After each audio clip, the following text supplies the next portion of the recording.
Okay. Hi, everyone. Good evening. Thank you all for joining us. It is exactly 5:30, so we are going to call to order, open up this meeting and call to order. Melissa, can you do a roll call vote, please? Or, Kenneth? Yeah. Commissioner Gavaderos. Commissioner Davis. Present. Commissioner Federer. Present.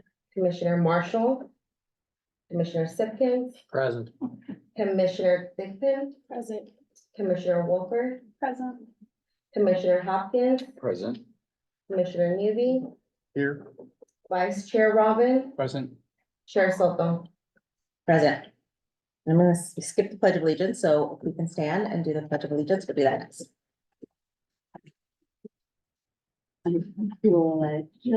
Allegiance to the flag of the United States of America and to the republic which stands one nation under God, indivisible, with liberty and justice for all.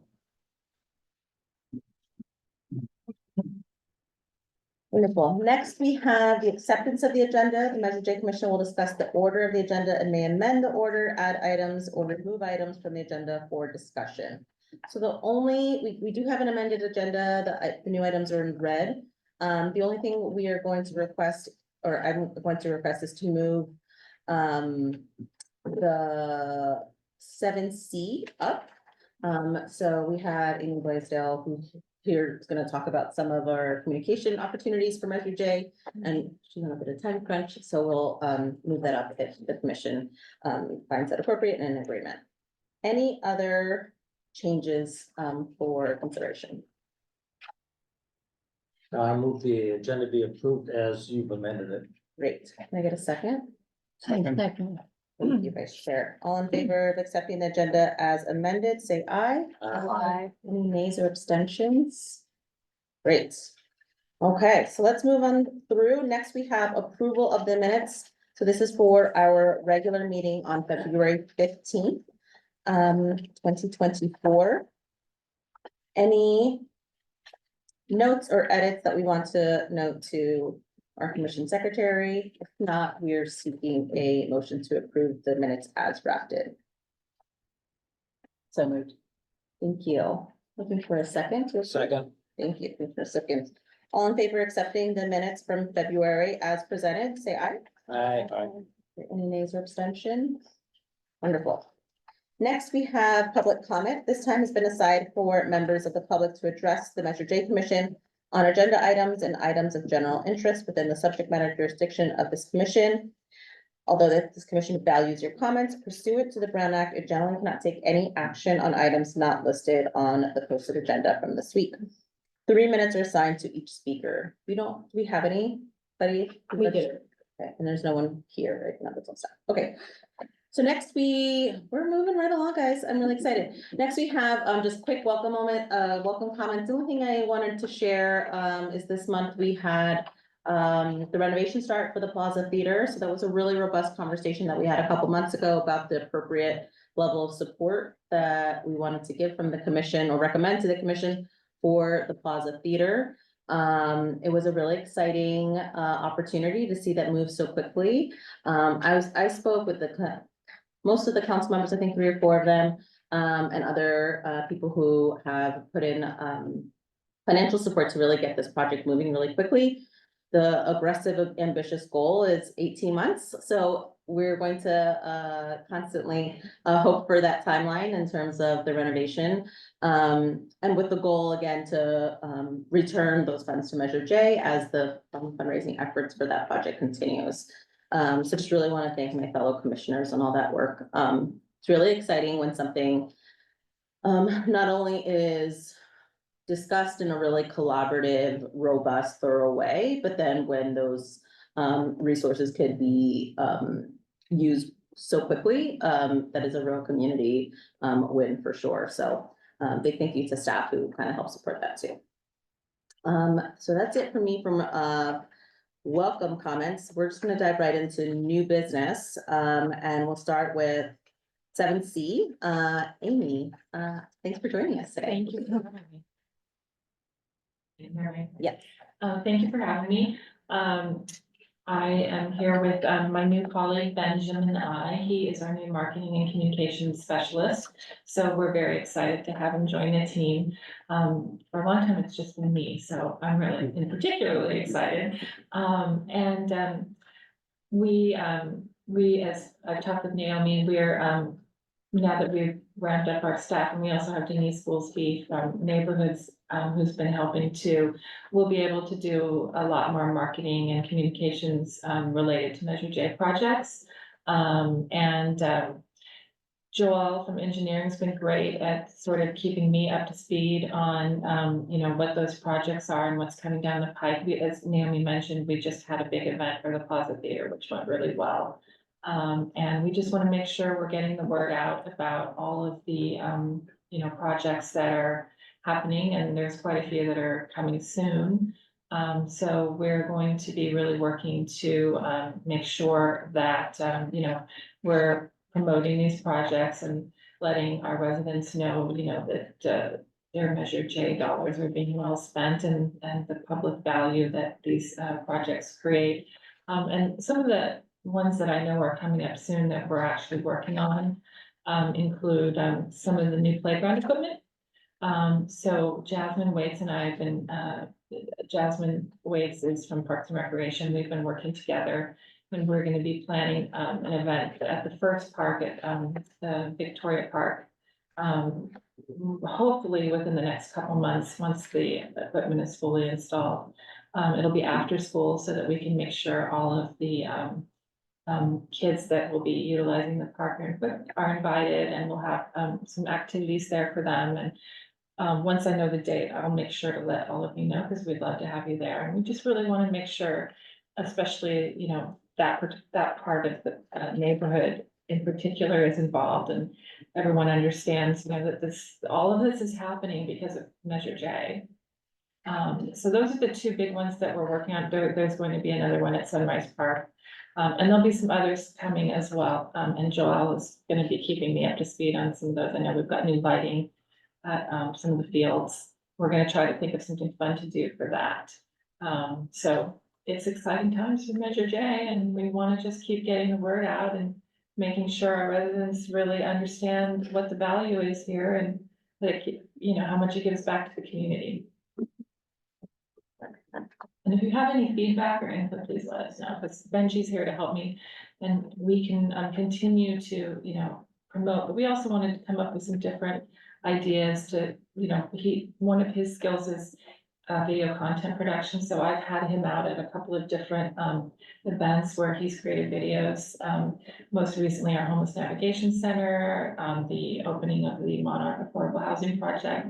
And those are really great because we can, you know, include sound bites and lots of video of some of these projects, and let the community know that way what's going on. And we're gonna be doing that with some of these upcoming events. It's really exciting. Commissioner Simmons. Thank you. Amy, I have a question. I was at the one PS meeting last week where you and Denise presented the new website. Right. Is there a place on that new website that could be dedicated to Measure J? So that the commissioner, the chair or the vice chair or somebody else could write up a short note each Yes. month about what happened Yes. at these meetings? In fact, we do have, an area, designated for Measure J. But if you have any suggestions of things you'd like to include, we could certainly do that. If you wanna have, if the chair wants to have a blog or something to that effect, absolutely. Yes, Commissioner Hopkins. Benji, welcome to the team. It's great to have you here. Thank you. It's great to see reinforcements. Two comments. One is, it's just a suggestion, but take a look at the signage that we have that promotes Measure J. When we do invest in projects around the city, we do use signage to telegraph to residents that Measure J has funded these projects, and I think it's strong. But if you see ways to improve the signage, I think the marketing that we do in the community is very important, because should be unmissable. And then the second thing I just wanted to point out is our biggest line item in our budget this year for investment is street repair and repaving. And Joelle has let us know that we're planning on doing a lot of that work this year between March, which is now, and September.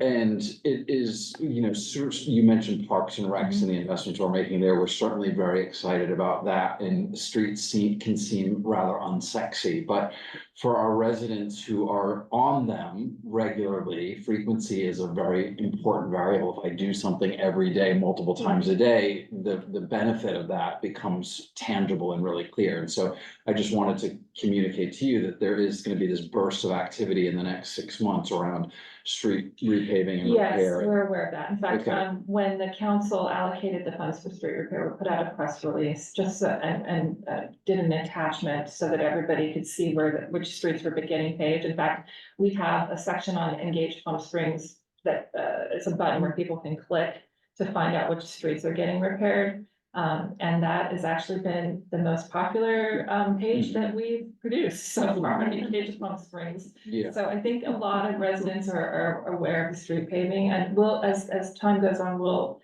communicate on social media when some of that's gonna get started.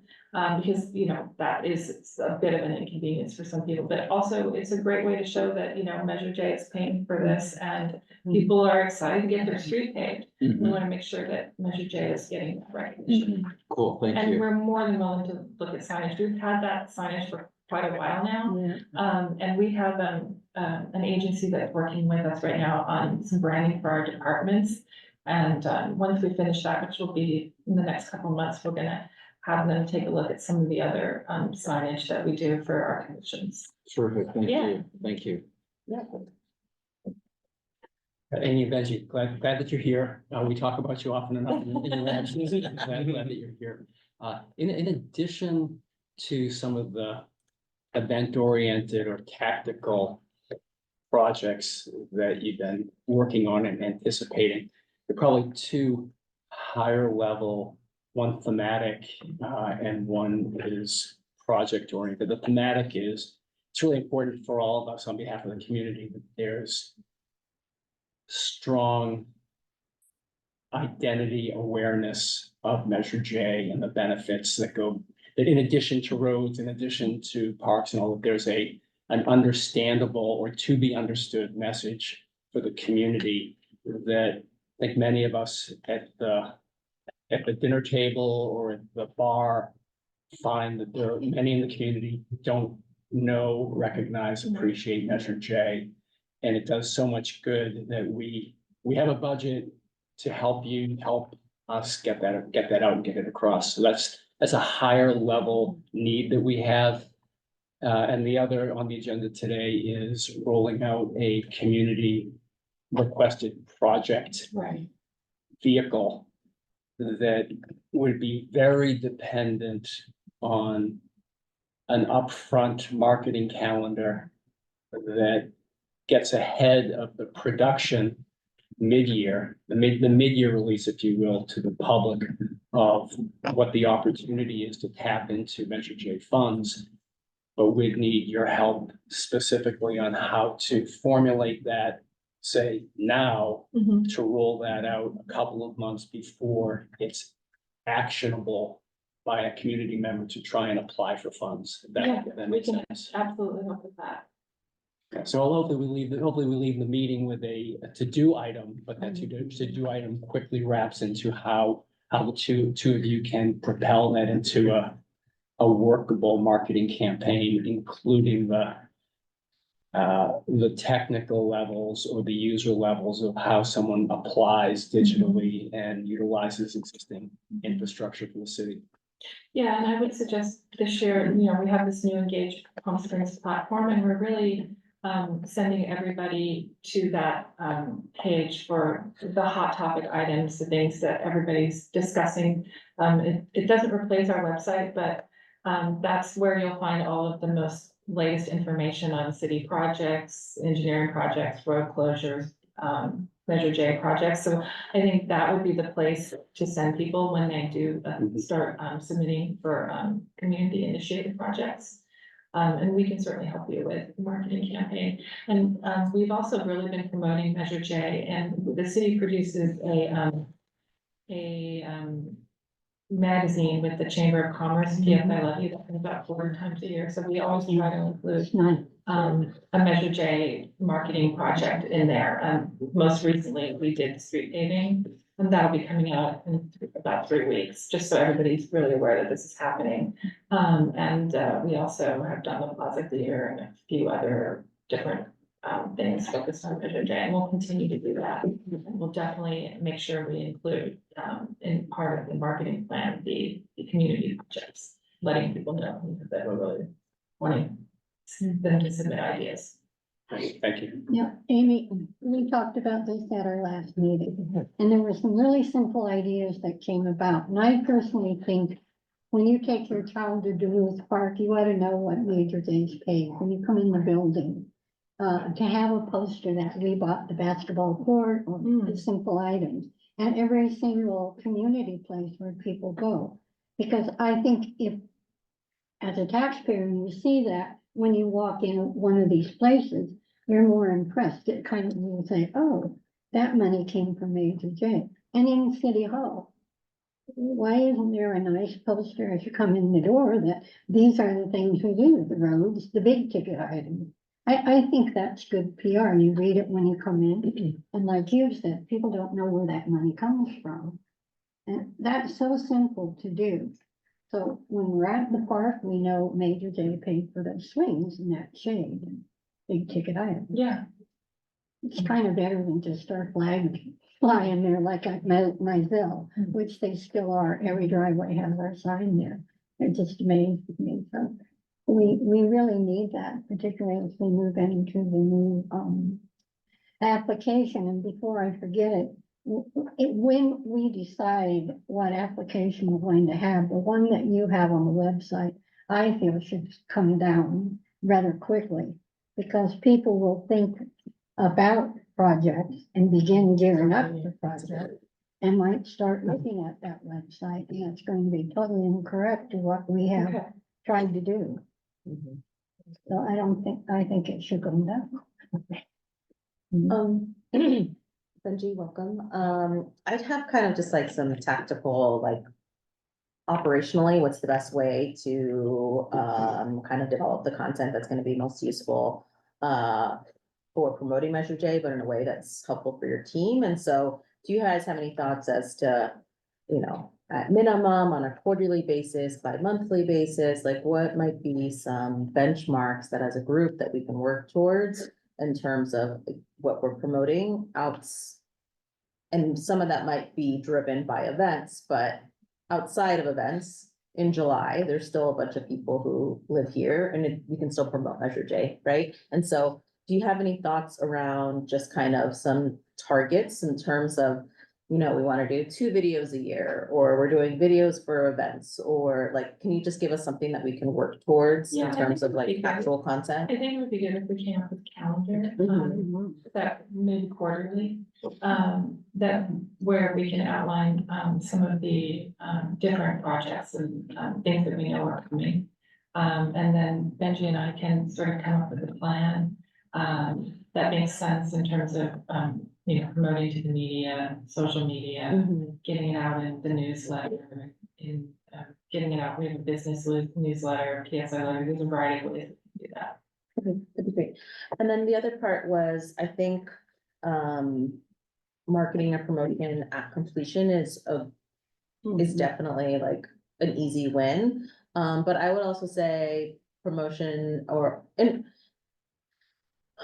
communications around status and trying to go to a park and know which bathrooms are open or not, you know, things like that in terms of access and usability of spaces, many of which have been funded or about to be funded by Measure J. So it also kind of just like flash that as that's always useful. I don't even know. I mean, I've been on this commission for 5 years and I'm not even sure which bathrooms are open and which ones aren't. So I think that, you know, just kind of again, maybe not as sexy, but really user friendly and resident friendly. And I know residents are always asking about that kind of stuff too. So I just kind of want to flag some of that stuff too.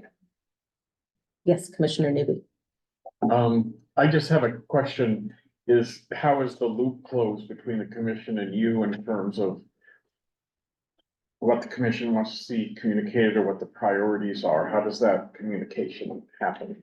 Well, I have a list here, so what I would be happy to do is just put that together and send it to the chair. You know, as I mentioned, we can, do quarterly or, you know, whatever works for you. Yeah, and what we've done before in the past, and this is, I think, like a couple missions ago, there was like a subcommittee that met, so then there was kind of like this might be a good, you know, this commissioner would be good to talk about this event, so it wasn't necessarily tied to the chair necessarily. I'm open to that if that's helpful, but we don't need like meetings for meetings' sake either. So I don't know what I'm happy for it to kind of go through me, but I also Potentially, want you could assign a liaison, Mhm. that I can work with specifically. yeah. I mean, I also think it's a great opportunity for other commissioners to share too, so maybe there's a couple of us, I don't mind. Yeah. Well, I have a question for, first for you. I'm not sure if it's a question for the marketing folks, but as a relatively new commissioner, I'm still on a steep learning curve and Sure. and it just dawns on me that across the city, there's a lot going on that the council is overseeing and Scott Stiles is overseeing. And is there a master city comms plan about these are the things that we want the residents to know? I'm not sure, I really don't know, maybe you don't know either, Yeah, or. I'd be like, maybe that's an Amy question. Because- I think that's a great question. Because I do think, you know, one gets what one measures. Mhm. And, you know, we're talking about, we want people to understand what Measure J is doing. Well, do we have a measurement framework and a measurement tool to be able to understand like what's working, what's not working? So that was thought number one, but thought number two was like, where does Measure J fit in with an overall citywide comms plan of like, what is it we want our residents to know? Because when we talk about a strategy for Measure J and a calendar, translating that into a tactical quarterly calendar about what the things are you're gonna do, it just dawns on me that there's other things that Mhm. we probably are communicating, et cetera, et cetera. So that's my question. Is there a master plan and is there a measurement framework to be able to do surveys or whatever to understand, do residents know what the city is working on and why, et cetera, et cetera, et cetera, where Measure J fits in the big picture? Yeah, my most immediate response, I'd say here at Measure J, I would say no, we don't have kind of, quite, other than the community meetings and kind of that like anecdotal feedback as to what projects are on people's radar and how much they know about it. There are certain tools like the PS I Love You that goes out to every household, you know, there are metrics you can follow on social media, but not like community touch points, at least that I've seen for Measure J. But Amy, I'd love to, I think it's a great point, like how, you have, you know, 90% of your other work, right? Measure J is a kind of tiny piece to it, so how can we make sure it fits with the Well, overall? actually, it's a good point. We have a new city council, so we're in the process of developing a new strategic communications plan. And that's being developed right now. And you're right, there's a ton going on and, we're kind of working on it as we speak and a new master calendar, all of that. And we will try to sort of prioritize the commissions and some of that as well, but it's a big plan, there's a lot. And that is being developed as we speak. Well, I think just for me personally and my recommendation for my fellow commissioners is that as we look at and evaluate your strategy and your tactical quarterly calendar for Measure J, we do so with the knowledge of that bigger picture too, because otherwise it's like it would be difficult for us to provide quality inputs and feedback without sort of understanding where I think Measure J fits in. And then lastly, I will just say that I was a chief marketing officer and a marketing leader for 20 years before retiring. And so if you do want somebody that does have a marketing background to liaise with you, I'm happy to help and be in service to you, not to look over your shoulder and sort of but like second guess what you're doing, but to truly be an ally and somebody that you could come to for feedback and or things you need from us to be effective. I think we should give a big thanks to the Palm Springs Post. Because they always have something about Major Day. Very often write about our projects and they have the calendar for the week so you can figure out where you need to be. And I think I really appreciate their paper that comes every day. Agreed. Mhm. They acutely observe us, and I appreciate that. Okay, well, Commissioner Hopkins, can I volunteer you to be my kind of co-liaison on the Sure, of communication stuff? course. Okay, so then maybe just kind of on any kind of comms opportunities, just including both of us. And then if, in terms of the communications plan, if it's done before next month, definitely send it to us, or, you're welcome to kind of share it with everyone, any pool. It's almost completed. We're just getting it. No, I'm sorry, I meant just like that content calendar for Measure J Oh, piece. absolutely. So if you yes. want to share it just kind of at the next Measure J meeting, that's fine, or if you want to share it with us beforehand, we can just give an update. Absolutely. Thank you so much. Mhm. Thank you. Thank you. Again, welcome, Angie. Okay, so now moving us to, next on our list, we have the budget update. Chris, how are we doing? Thank you. Good evening, commissioners. It hasn't been a whole lot of movement in the budget update since the last month, so I probably will roll through this pretty quickly and then open it up for questions. Okay. We're gonna focus on the third column, the year-to-date fiscal year 23-24 on the financial picture. And I'm gonna go down to total revenue. So far this year, total revenue and it has been recognized as 9.9 million. Of that 9.9 million, 9.5 is sales tax. This is sales tax through December, so we're a couple months behind. Whenever we get the cash, it's always for a couple months prior to sales month. So we have 6 more months to go. And we know this is our busy time, so we're really looking forward to see the numbers. We'll get our January numbers here shortly. And we hear that they're pretty good, just supposed to get, so fingers crossed. Not gonna, like I say anything, not gonna jinx myself, fingers crossed. So, but yeah, 6 months is our busy time, so we really think that, we may be a little bit under budget, but it's, we still think we're gonna be close. We have a lot of opportunity to meet budget too, so we're hopeful. Going down to the expenses, and if you look at the street repairs, on a $9 million budget, we've spent 68,000, but we know that this contract was approved by council a couple of months ago. And that contract was for $8.8 million. So we plan on fully utilizing the $9 million, like Commissioner Hopkins said earlier, in the next work's probably already get started, and so we're gonna utilize the full 9 million. Community initiated projects, 346,000, and then we have the airport reserve, 200,000. Our debt service, going below that 1.56 million, that's again, goes toward, paying the downtown revitalization project debt that we have, the Division J, pays for every year. Downtown maintenance, landscaping and security is 413,000. And then capital expenditures on all projects that we have as detailed to the budget is 5.4 million. So today, if we go down to total expenditures, we have just under $8 million of total expenses. And right now we're seeing a surplus of about 2 million. That's really all I have on the budget. I'm gonna go ahead and open it up for questions. The second tab is the big project which we always present. And then the third tab is the community initiated project list that we present as well. And again, all the major projects that we've reported on in the past few months, they're the ones that are still in play. So I'm just gonna go ahead and open it up to the commission for any questions. Yes, Commissioner Newby. This is on the second tab, the repair existing exercise equipment at Wellness Park.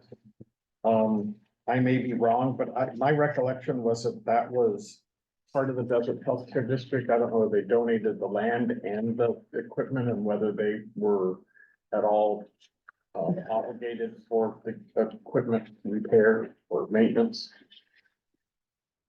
I don't think we know anything about it. I think, I don't know much about that project, Commissioner Newby, so what we'll do is we'll take that question, take it back to Yvonne. Wise, our Parks Director, and we'll have an answer for you next week. Yes, Mr. Sippins. Thank you. Chris, I have a couple of questions. But a question I've asked, I think almost every month is, how do we go about when a project is complete and there is a budget balance? How do we go about transferring that balance back into usable funds for Measure J? Yeah, so we will close out the project when it's completed. We give it some time to be sure there's no old invoices that come through. So we wait a little bit when the project is completed, but basically, if there's a balance left on the project from what we budgeted, that money falls back into our fund balance. And then, so there's a couple of projects on here that have been completed where there is some excess funds remaining. I'm just curious how much longer it's gonna take before those become available for expenditure by the commission, but we can deal with that next month. My other question is, looks like there was a budget deficit on project number one, the Boys and Girls Club drainage issue. Mhm. And what caused that? What was that all about? I'm not sure what caused the budget deficit. Joel might be able to answer that question, but what'll happen is, in our budget, we have allocated $1 million for overages. And so it's hard to show on the front, but that's where that overage is being covered by, is that $1 million that the commission approved in their budget. So just to clarify, to try to make sure everyone understands that the community initiated projects, the budget listed in the first column was an estimate from whoever brought that project forward. What you see us in the expenditure column is what the project actually cost to build. So if you go down, you'll probably see that repeat itself. Or, if it came in way under, then we'll have a, surplus. So that's generally how I can explain that. The first number is an imaginary number. The second number is the real number where it costs. Which I think kind of goes to Richard Sippin's first comment of kind of understanding what the true costs are as quickly as possible, as soon as we kind of get it. Because it might change the order of what is even possible here, right? Because some of those numbers are not anywhere near close what they're gonna cost. But also kind of just, I think for us to keep in mind, a budget estimate here is with a lot less confidence than a budget estimated project on another list, right? On the previous list, that budget estimate is a little bit closer, and we're not expecting to see maybe double or triple the cost. So just something to keep in mind as we're reviewing these in the future. Sure, so Yeah. one comment on that, though, that is that the community initiated overall budget is such a small percentage of the total Measure J budget. So even though it might be, the variances might be significant because of Joel's point, right? Like, these were community initiated projects and the estimates were all over the board essentially, right? It's not gonna cause a material variance overall. It doesn't mean that your comment is invalid. I'm not trying to say that. I'm just saying that big picture, it's not And significantly material. Yeah, I think that's a great point. And I also think it's okay that these estimates are not, they're from community members, right? Correct. Like, Correct, a parent doesn't know what it costs to repave the sidewalk at the park. Correct. They don't know what it costs to get a street light instead of a stop sign. Like, those would be things that we'd want our staff to give us that accurate cost. And if and when possible, doing their due diligence for sure, as much as is appropriate, but those are still great, helpful project submissions that are, I think, up for consideration, but that's where kind of the staff vetting is so crucial. So yeah, I don't mean it to kind of dismiss the budget, but it's more, the project opportunity is valid, even if the budget estimate is not. Yeah. Yes, Vice Chair. Thank you. Chris and Joel, I'm sorry it wouldn't surprise me if we asked this question last time and the time before. On Joel, on your first 2-page sheet, the Measure J summary, there's a 1.6 million transfer out for community projects.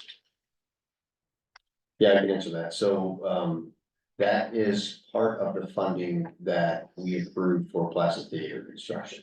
So, that money is going to be repaid back or captured back in the next 2-year budget So that process. became, that was the source. Mhm. for Yeah, 9.6. yeah, 1,600,000 came out of, community initiative projects, and then 6 million, I believe, came out of, set aside at the fire, and we were setting aside for the fire station. Thank you. Yeah.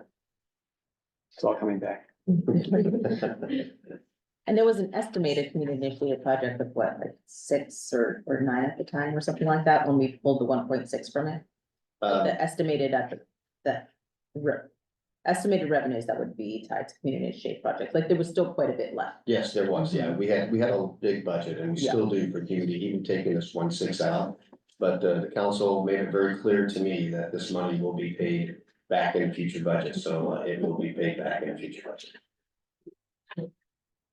Any other questions? one. Yes, Commissioner Hopkins. Chris, it was music to my ears to hear your bullishness about the top line revenue numbers getting stronger, getting healthier. So with just a little bit more texture on that, like why are you feeling bullish? Why are you feeling bullish? I would say I'm hopeful, cautiously optimistic, all those good words. And it's solely because we still have a lot of opportunity left to recapture some of what we've seen in the trend so far, with sales tax being a little bit down. And that's because we're entering the 6 months of our busy season. We have strongest sales tax months still yet to come in March and April and May. So I'm hopeful. I don't want to set expectations too high, because we are seeing a downward trend. But, we have a lot of room left to go to be able to have our sales tax grow, and, if what we're hearing about January is correct, and it's a strong sales month, we'll get those numbers here in about a week, and then we'll be able to report that back to the commission. That could be a good start to the next 6 months, if that's indeed true. Chris, what is the biggest contributor to the budget? Hotel, restaurants, merchants? Where is the biggest money coming from? As far as the Measure J budget, so the 2 biggest industries that contribute to the sales tax overall, restaurants are number 1. And then the auto sales are number 2, and that's auto sales is typical across a lot of municipalities. But it's restaurants and auto sales contribute most of the sale, or a lot of the sales tax to Measure J. Interesting. Good question. Even Palm Springs. Chris, it's been a bit since we've talked about the airport reserve. Are we still on track to see if that number is the 200,000 per year, is appropriate? But do we know if that number will be kind of vetted or confirmed or updated by the end of the fiscal year? I don't think it will be by the end of this year, so it is on our radar, it's been on the airport's radar itself, so we just hired a new accountant to solely spend their time at the airport and solely do airport projects.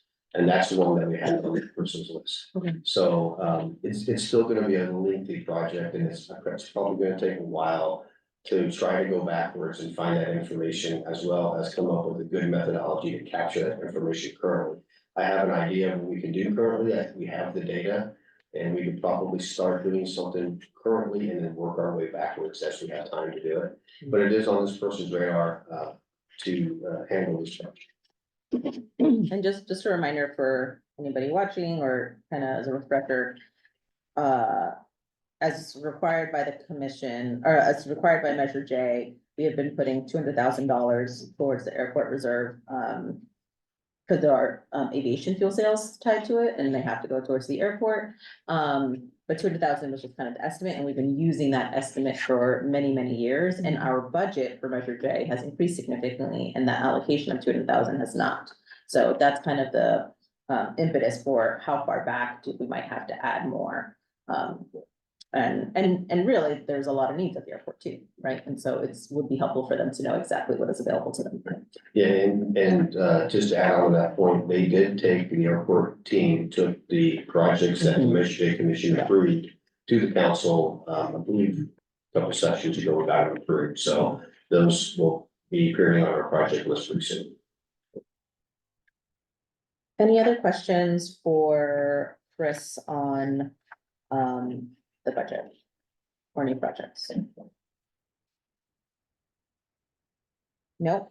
Thank you so much. We'll stay hopeful and optimistic and all the good words with you, for the budget, and hopefully that continues for April.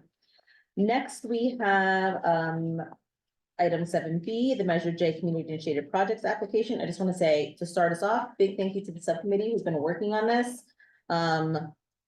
I remember the last one very clearly, and I know it's a lot of work, it's a lot of conversations, a lot of reviews. So it'd be great to kind of hear how it's going, and then, I was included in the agenda, the current, draft. So, Linda, do you want to start us off? I'd be delighted. I feel very good about where we are. We all think a little bit different, we express ourselves a little bit different. But I think the three of us came up with the crucial ideas and agreed on them. You gave us a goal of doing the following things: making that application more accessible to an applicant. Provide clear, transparent, it's very important, you're going to hear this often in what we're doing, transparent guidelines as to the process of evaluation of projects. Reduce the work on city staff. And we are asking applicants to be more responsive with their own projects. By that, to come up before, vetting as much as you can, using the website, the new city website, and call Joel or call anybody and find out the realistic of a sunscreen. If you want it, we put them up, we know they're not $10 a pop, as you found out at 1PS. To really knock those figures around and not just make them up in your head. We also want them to vet their project as to the viability. Are you on Palm Springs property or are you not? Are you in the residence of Palm Springs? Is this feasible? Is this within the goals of what Major J has? Does this project really belong to Parks and Rec or sustainability? And I didn't finish my homework there to find out all of the different commissions. But if it's Parks and Rec, that should go to them. But I don't think a Major J applicant knows that in the beginning. So that needs to be clear. Figure out where your project belongs in the city. The scoring, we feel, needs to be absolutely clear. And this process is going to be totally changed from what we've seen before. And so I would say to all of the commissioners, we have work to do, each and every one of us. We had 59, am I right, Ms. Sanchez, applications last year. I think Ms. Beltran told me that. 59 applications. And every one of us will be reading them independently and separately.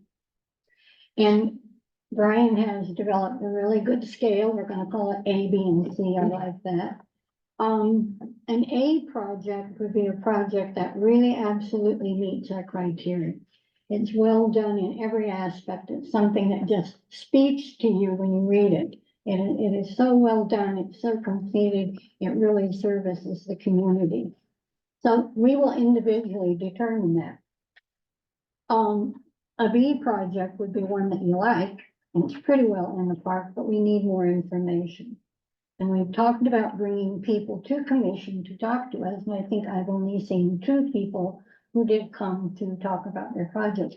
But you're really concerned about an issue in that project. We need to talk to those people.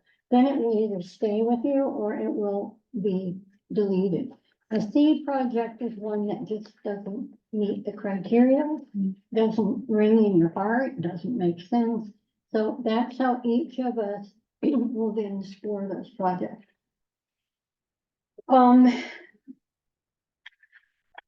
I wanted to make notes because we go on and on. The application speaks to 2 different kinds of project, where we are paying full ticket for the project, or like Mizell, when they have independent funding, and we can back them up with what we can do for Major J. I hope you have read the application. Have any of you seen it on the website? Did you take it down? Okay. You mean the draft one or the old the one? draft one. Mhm. Yeah, it is different. It's really engaging us as commissioners to be very, very involved. It's going to take a lot of time and a lot of discussion at meetings. And there will be different points of view and opinions, and that's why all 9 of us or 20 of us sit here with different ideas in our head. I feel it's simpler.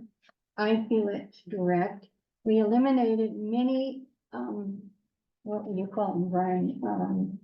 Affiliations. Yeah, you will see many of them are gone because they really don't fit the goal of major city. I would ask my colleagues, and I thank you both and Ms. Sanchez and you two for being with us off and on and the time and your patience.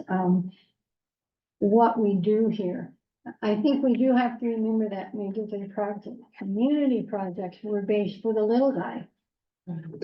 For the common person or common group of people to make their wants known, not the big projects that we see.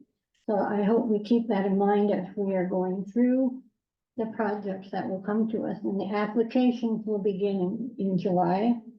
We're due September, and then we begin with the work we have to do. And having a good marketing is really important to that process through the summer. I would have put it later, but I think we agreed it was okay in July to begin the process. We really need to let people know it's up, it's running, it's available. And that will be really helpful for marketing. So I'm going to stop. Brian or Andrea, do you have anything to comment? Excuse me, let me add a few things, a little bit to frame it for a table of contributors. I would, on behalf of the subcommittee, I would like us to be leading this meeting with a vote on an action item to proceed with the process as conceptualized in the memo and summary.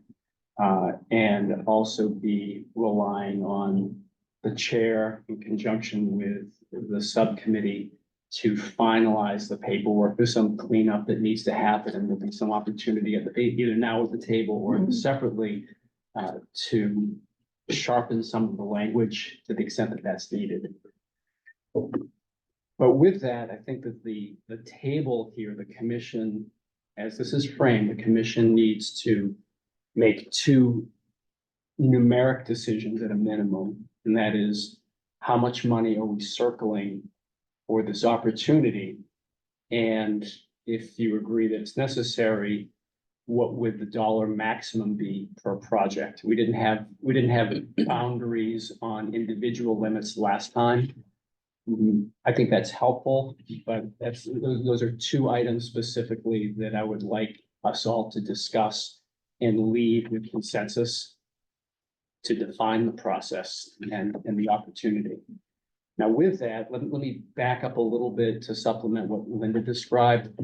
How we frame this, the written description sets this up as a program that leaves optionality in the hands of the commission. And that is, we invite grant applications for grants, and we invite applications for work to be performed at cost by the city.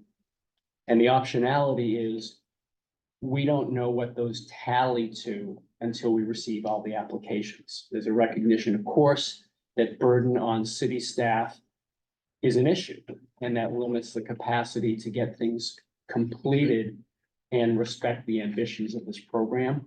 So it could be that we simply find ourselves with a list of applicants that are valid, and the commission decides that these should be disproportionately all grants. This is a hypothetical framework, but the optionality, I think, is important as we initiate, because we won't know what the demands are until we receive the applications and then vet the applications.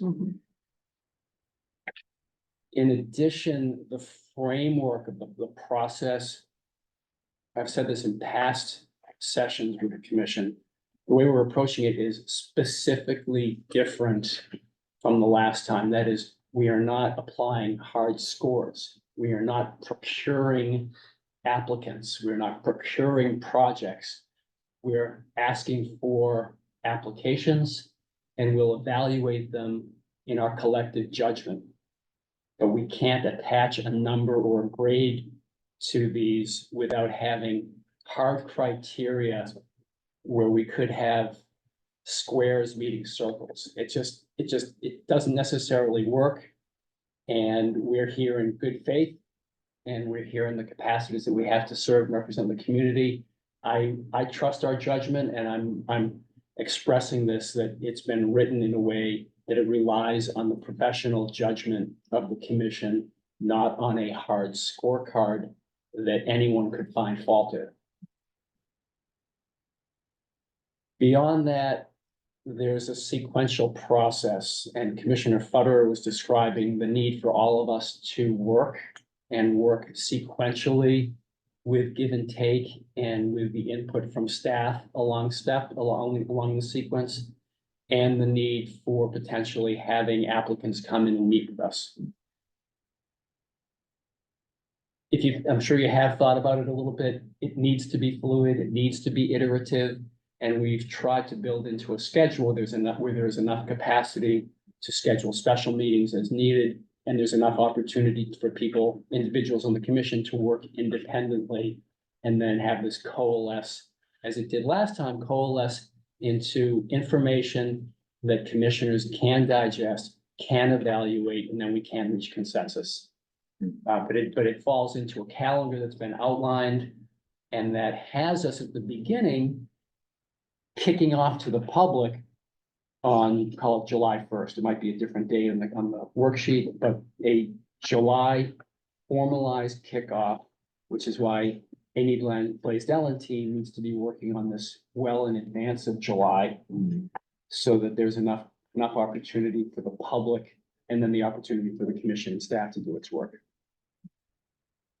I would recommend, too, and it's been suggested to me, that when the commission approves the final product, for transparency, perhaps the city attorney should take a look at, so that we're not caught up in any kinds of issues this year. And he's expressed that very articulate, Mr. Love. It is going to be what you think. We have guidelines here. There are very specific guidelines.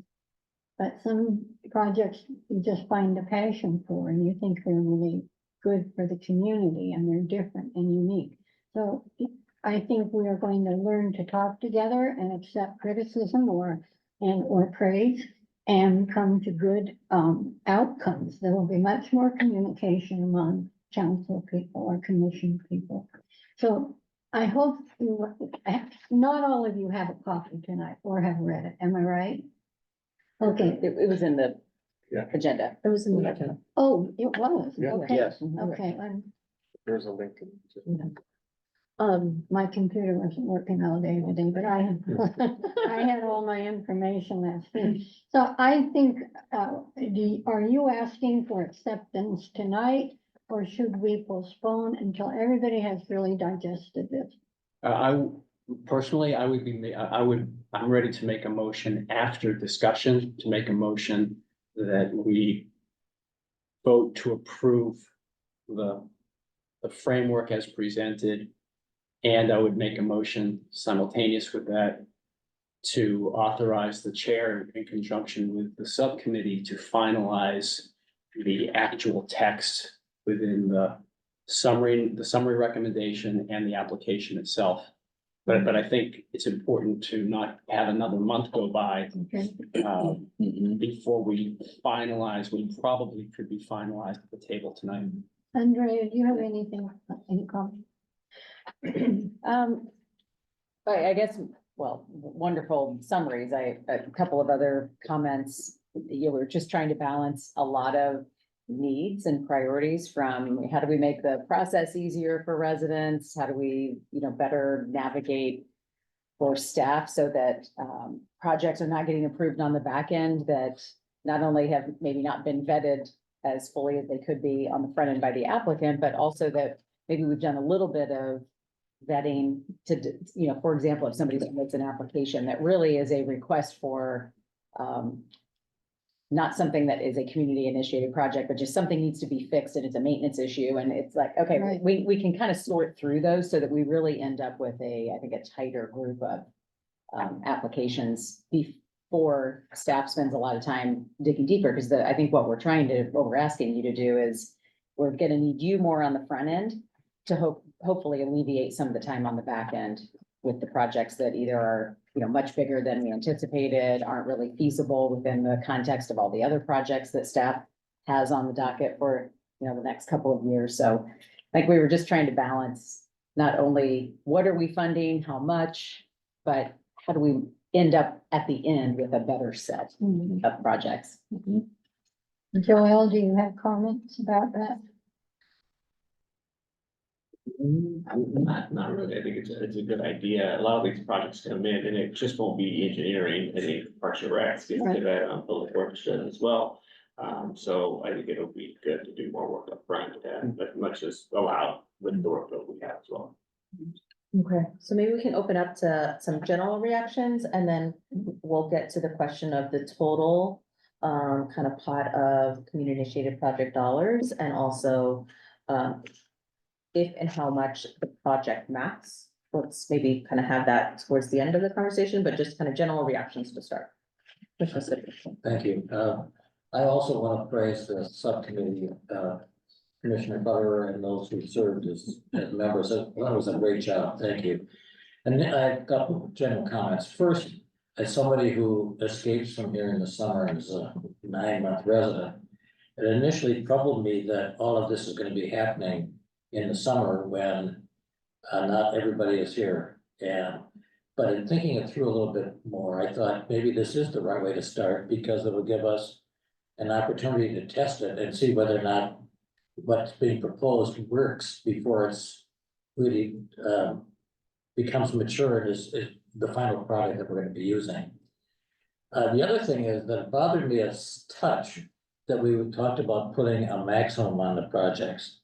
I think that it may create an issue that, you know, maybe it's foreseeable, maybe it's not, but let's just say that we put $100,000 for purposes of discussion, a maximum on a community initiated project. Somebody who was making a application would bring the cost down under $100,000, even if that was not a feasible number in order to get the approval. I would much rather have an accurate estimate of what the cost is and then have us consider it in doing the A, B, or C grading in light of how much money we have for community initiated projects during that fiscal year. So I think it's an artificial maximum, and I think it might cause more issues than it solves. For that reason, I would not like to see that as part of this process. I also have a couple of, I can't, even though I retired as a practicing lawyer 10 or 15 years ago, I can't help myself. Sometimes I find myself making edit corrections and I give those either to you, Commissioner Federer, or to the chair, rather than do it here in this process. Appreciate that. Yeah, that's true. Thank you for the comments. And in response to the max level approach, when we had the last cycle for this, and this might be more of a personal preference from me versus the rest of the commission at the time, but there were a handful of projects, including the Plaza Theater, that were arguably very responsible and laudable projects that blew the pool out of the water. And therefore distorted, if we endorsed the larger items, it left so much less available to the others. And at least the point that I made at the time was, this is a valid project for the annual pool of projects to tap into a $10 million fund instead of at that time chasing $1 million fund. Other examples were Mizell, which qualified, but I unsuccessfully made the argument at the time that we should be having that discussion with a different pool of money. Because we can endorse it with that other pool. and still have money available to others. That's my singular individual institutional memory on the past process. Maybe it has merit now, maybe it doesn't, but that was the thinking. And just to elaborate on that, for some context, so we had almost 60 projects come in. Some were extremely viable projects, but big ticket. And so it ended up creating this extra list of, this is a good project for other Measure J dollars. And so it ended up just kind of confusing what was awarded and what wasn't. Mhm. And so it, there was just a lot of understandable confusion from the applicants themselves of why did this, what was approved from community initiated projects and what wasn't, because it just kind of all ended up blending together. And so that was some of the concern where, you know, and maybe it could just be language, right, on the application perhaps saying, and maybe it's not a hard max or I don't know, but something that says projects of X scale, we would recommend presenting it to Measure J outside of this community initiated project for consideration, because people are always welcome to, right? We have public comments every single month. And I'd welcome those suggestions. I think one time we haven't heard it, it's like a pedestrian path on remote near warm sands, like that. That is a bigger project. That's not a community initiative project, but it's something viable. And so how can we also, and this is something that I can talk to the subcommittee separately, but kind of redirect people before they apply, right? Because that might also save some work on the review and then kind of them waiting 3 or 4 months to hear that, oh, this wasn't the most appropriate to get through this. It wasn't most appropriate to apply through this application.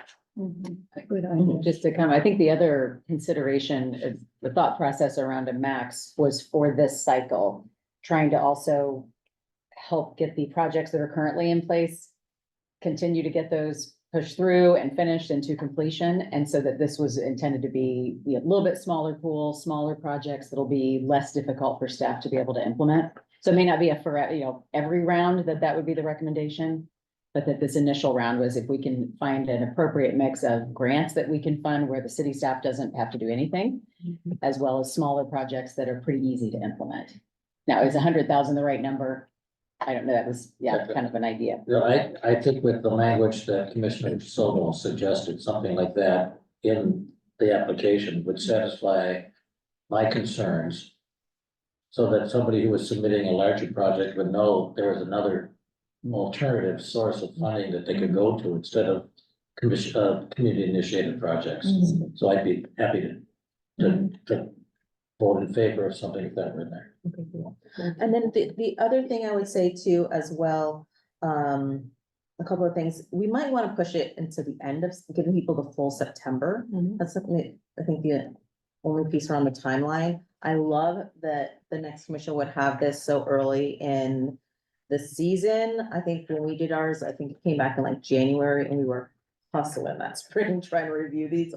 And it was a very, very tight spring. And so I think having this in the fall will be extremely helpful. The other thing I would say too, and this is just kind of like, I don't know, sports metaphors, but what, inside baseball context, I don't know, I should not use sport. metaphors. But one thing that was surprising for me last time was Chair and with then Chair Bernstein and I, we ended up having a lot of conversations with organizations who wanted to apply as kind of the organization initiated projects. And so that might be difficult in July and August when there are so many people traveling. There's just like all those kind of like, hey, this is open. Well, what do you have on your radar? All those conversations might be nice having an extra month, something to think about. Yes. Yeah, I think, the year-end date is probably the most arbitrary in here. And personally, I won't be here. Personally, I have I think there's no harm at all by rolling that, shuffling the window down to give more opportunity on the front end to extend through September. But a second thought, my notes before I came here, and this goes to Amy if she were here. Does anyone think do enough people think it's feasible to roll this out before July 1st? as information To open the window, to open it. because the front end is largely on the desk of the marketing team Mhm. to get awareness out well in advance.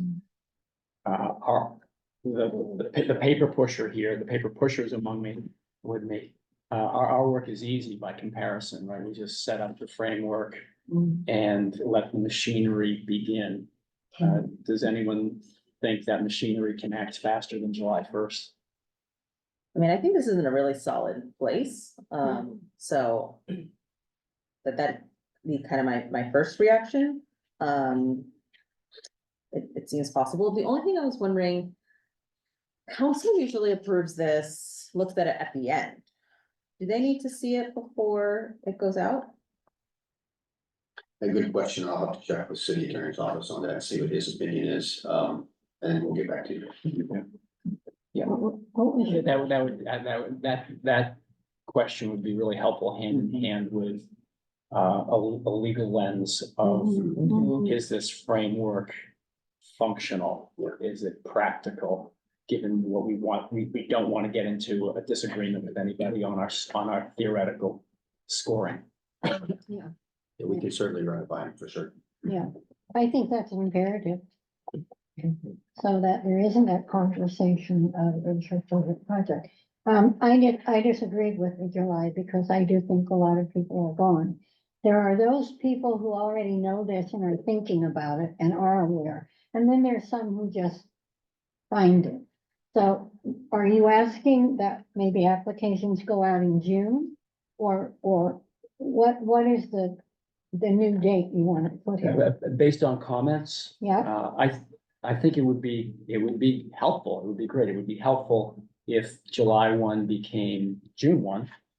And if August 29 became September 30, something like that, where there's yeah, the window opens earlier, closes later, more opportunity for hardcore summer months for applicants to Mm. work the cross pollination with departments, commissions to get robust applications that have more than one set of eyes on them. Good. how do you feel? Yeah, I agree with that too. That was a concern for me, but the longer, we're not in a hurry to push more projects, here. We've got to get through. So it doesn't matter if we don't, have it all for the minute, but a longer window is more open to everybody. As long as we have good PR going behind that. We don't want a stagnant in summer. People have to get the news however they get it, that they are there. And then all of those applications will come with Sanchez, am I correct? Yes. Yeah, okay. So then she has an enormous job to get all of those out to us. Okay, so what are the dates we're settling on?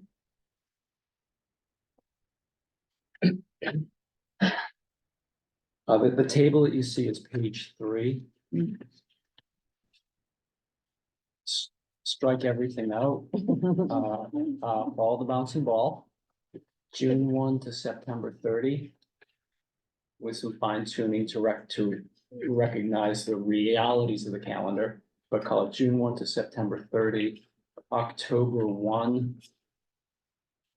is the deadline.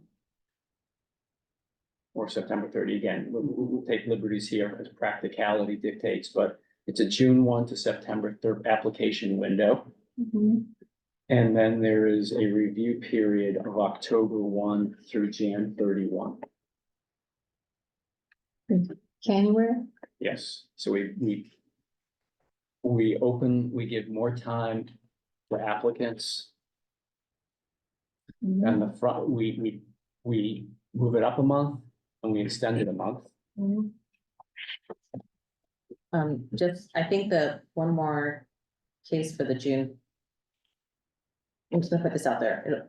It might work just with June and September, but some of the things we were talking about, was for projects to check in with appropriate commissions when necessary. I think everything goes dark in August. Some also go dark in July, so that would only give a month or two for those potential kind of commission check-ins. Even more crucial that if this opens in June, the messaging is starting even earlier. And then lastly, and again, I also will be turned out of this commission, but this October to January, I think it could be enough time, but one thing that the last go around of this tried to balance checking in with the commissions afterward. So how much these applications check in with relevant commissions in their application and kind of note that could potentially determine how much you as a commission feel like you need to check in with that commission. Right? So if there's like an arts project that came in, but they've already spoken to the Arts Commission, they can say, we spoke to the Arts Commission in June, they're in agreement, then you're gonna feel less inclined to ask the Arts Commission to confirm that, right? And so we ended up needing a lot more time to check in with parks, to check in with sustainability, check in. So hopefully that work has been done by the applicant, so you have less of a need to wanna do that as a commission, so. Okay. And as a buffer of sorts, to the extent that there's add-on questions, follow-up questions, that's happening in the fall. Right. So that there's not a single limited opportunity that involves summer months for an applicant. They can always come back after school season begins. We had,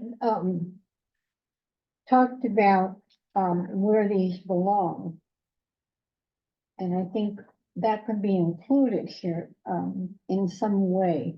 That, see if your project is a park and rec or whatever, I think that would be an addendum, and they can say, as you just said, if you check with arts or whatever. Maybe it's an FAQ, right? It's like, this is how to find the Right. meeting dates for the commissions.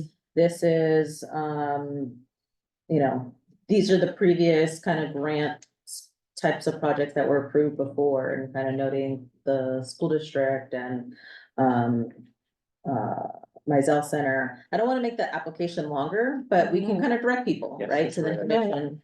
I think that's better, we do it up front than kick them out Yeah, at the end. Commissioner Wolfer, yes. Yeah, that actually was gonna be my question, especially in terms of like community members that are suggesting city implemented projects, and like designating the specific funding request amount. Like, do we give any kind of like official guidance on like how to get that kind of number? I mean, like you mentioned earlier, like a family doesn't really know that how much it's gonna cost to repair like this part of the sidewalk in the park, but like that's a valid request.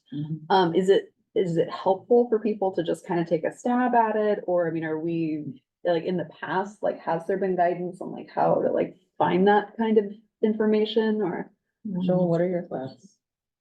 So in the past, there wasn't any guidance, but I think it was mentioned here that they can reach out to our departments and say, well, this is what we would see a typical project cost, right? And then we would turn them back, and we don't want to do their homework for them, right? We would just kind of give them guidance. Here's where you could find this information. Look at this website. There's other areas you can see. Riverside County, Transportation, they report every single project online, so you can actually click on a street paving project and see all the costs. So there's, with some clicks, you could get to a good estimate of what you're looking at. Ballpark, right? It's still, we'll still have to that for sure, but just reach out to the proper departments and we can help. Yeah, I agree that some kind of FAQ where we can like publish with the application, I think would be really helpful. I think there should be an addendum sheet with guidance get done of our commission and a little bit of where things should go. So it's in here and they can check. Some people know nothing about that, and other people are very informed about how the city works. So we need to help people be more precise in what they're asking us, and it's less saying no to them. Have you done this and have you done that? We ask them to verify finding the cost of things to the best they can, show us who you talk to. So this might be even another little addendum there, have you contacted a commission in the city in case this goes there? We don't want to add more, but I think we want it as clean and precise as we can get it. And there's words, Barbara, that's words. That's the tough part. Yeah, and so I think going to Vice Chair Robbins' kind of action items. There's 3 things that we're hoping to accomplish. One is general feedback, and myself also with the subcommittee, we can kind of finalize and kind of incorporate all this feedback. And if there's more, we can highlight those or send those to the subcommittee. 2 was a max like total pool that we are allocating in the next round for community initiated projects. So Chris, I'm looking here at the budget. We had 2 million set aside for fiscal 23-24 and 6 million for 24-25. I don't know if you have kind of any ideas as to how we should think about kind of what's left and, how much could need to leave. There's about, so there's a little bit of a carryover from the previous budget too, so I think you're looking at around 9 million currently. And I think probably once some of these projects can begin to come into play, you're gonna get into fiscal year 26 and add another 3 million. Yeah. So you're looking at a bucket of about $12 million. So I was gonna suggest, and thank you for asking that, when you do consider a max, you're probably gonna need a couple of big projects that are expensive. I'm not talking like $5 million, but I'm talking maybe you need a couple of $1 million projects to get through this budget, because we're adding $3 million every year too, so. I would just kind of consider that, maybe you put a max, like if it's $1 million, we can only have 2 or 3 of these or something like that. And then, set your next max, but to get through the budget, you're probably gonna need to have a pretty healthy max. That's helpful, thank you. Any reactions to those numbers from the commission?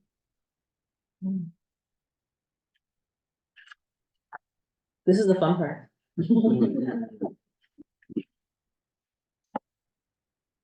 Take a stab. Okay. Of the two this year, we're in a current fiscal year of 2 million funding with some carryovers, call that 3, just for simplicity. So the 3 plus the 6. Frankly, I think it's premature to claim ownership of the 6. Because we haven't gotten there yet. And we've all lived through the pandemic. I'm not being melodramatic. I'm just simply saying, maybe we can. We're allowed to be melodramatic. But Leave that alone. But I would, to get things going, to begin the bidding. I'll throw 2.5 million for a total bucket for this cycle with an individual project funding of $300,000 as a cap. Knowing that we can always, if something with merit with bigger numbers comes along, we can divert that to a different conversation as part of the annual cycle. That's to get our conversation going. If you look at all your community initiated projects, only one exceeded 300,000, so 300,000 is a good start. Just for point of clarification, the pickleball courts, that was a community initiated project request, or did it end up getting moved to the general measure J? Is that how that Yeah. happened because of the size? Well, I think, and correct me if I'm wrong, Joel and Chris, but it was originally came in, I think we might have done community initiated project for like the first phase of the design. Was that community initiated project maybe? Consulting. Yeah, the consulting, like the very we need to talk to some people to confirm this is a good idea kind of project. But obviously a lot of work has happened since then, and that has not been community initiated project. So things can start with, this bucket of money and then move on. Good point. So I hear you in terms of who knows what happens in the future, and things can quickly, all of our projects stalled for a year. But given that council did agree to increase the allocation of community initiated projects from 1 million to 3 million. And this does take a while to kind of work through. I don't wanna use the full 9 to 12 million, but I was thinking closer, I think, around 5 to 6 million. Maybe 6 to 7. 6 was kind of the number that I felt would give us a good amount to work from, and then maybe this is like a 2 or 3 year cycle and staff has enough time to work through it. I don't know what your all thoughts are.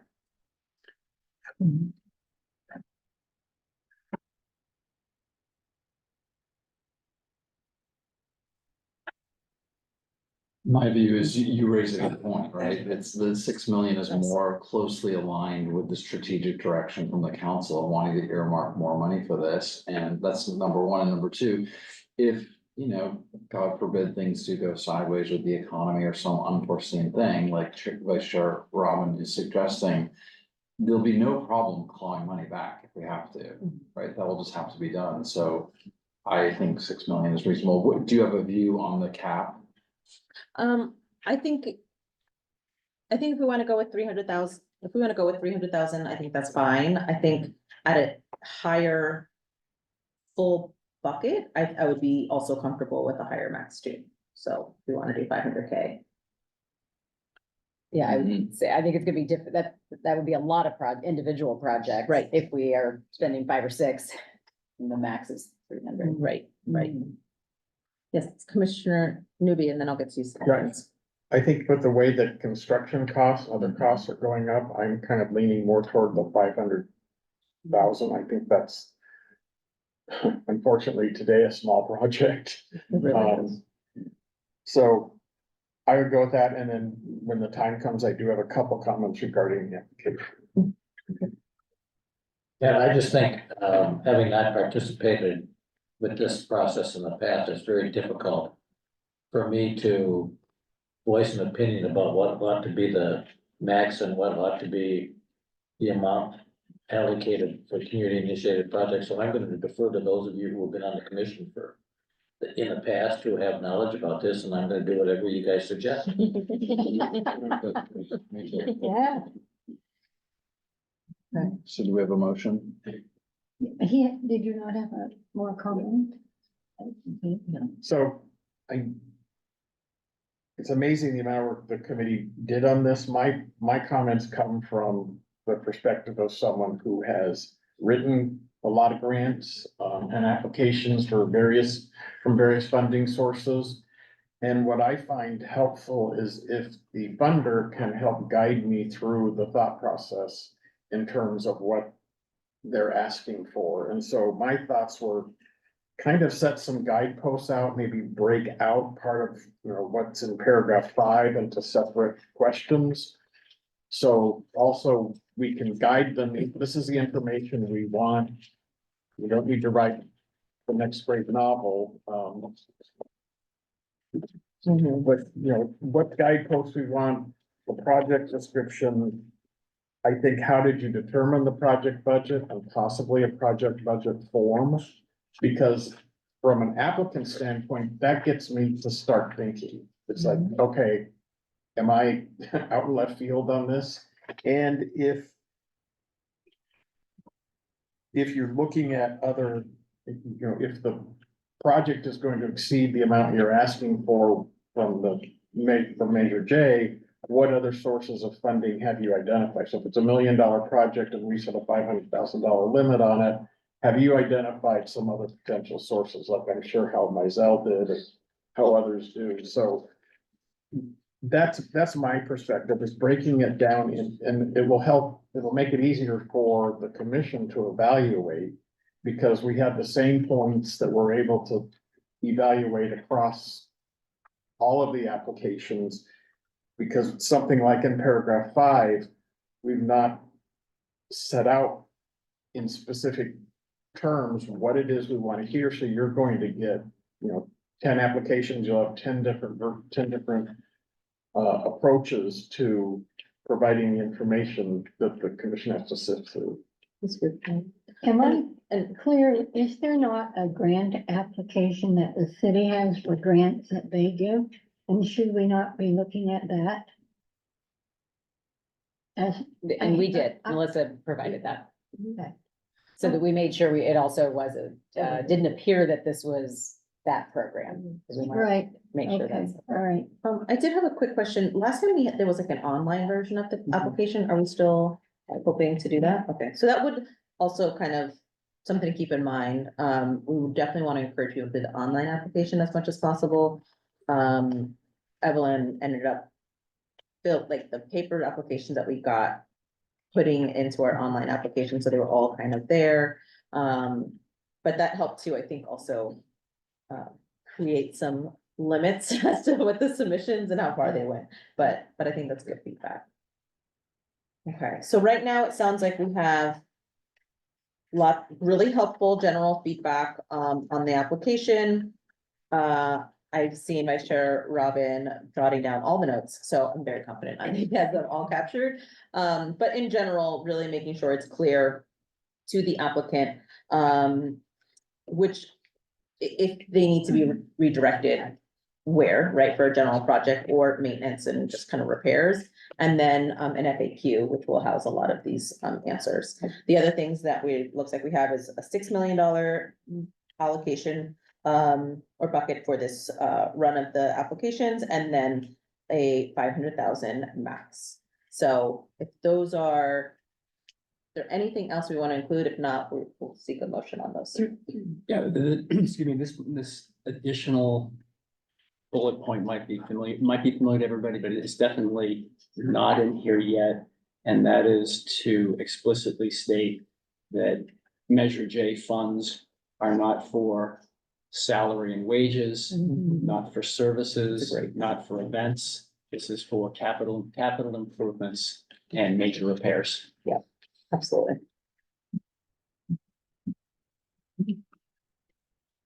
Okay.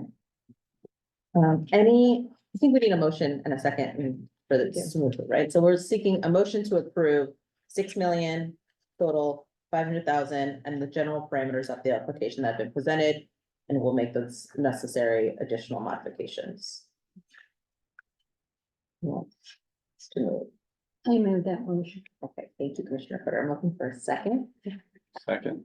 Thank you.